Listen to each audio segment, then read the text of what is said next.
Djenon që ka më fënë Gjepë Berisha në Prizren në kuadër të shënimit të muajit Raz, solidaritet dhe mbështetës me OJQ Gratë Burnesha, organizuan ligjërat vjedisuese për kancerin e gjirit në frymën e muajit Raz. Kjo ligjërat vije pas një viti të aktiviteteve për muajin e ndërgjegjësimit kundër kancerit të gjirit tetorin Raz, që fillimisht organizua një marsh simbolik me rritjen e vedijes për rëndësinë e parandalimit dhe zbulimit të hershëm të kësaj sëmundjeje.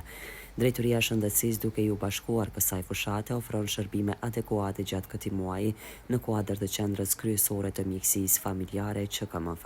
ku shërbimi është falas dhe realizohet me anë të ultrazërit dhe mamografit nga mjekja specialiste e radiologjisë dhe po kështu organizua edhe një ligjërat që u mbajt nga radiologja doktoresha Shpresa Goçaj dhe mjekja specializante e mjekësisë familjare doktoresha Vlora Sertolli. Kjo ligjërat ka zgjuar interesim të konsideruar, të cilin e ka përshëndetur edhe drejtori i kësaj QKMF-je doktor Fadil Bajraktari, si dhe stafi tjetër përcjellës i shëndetësisë primare.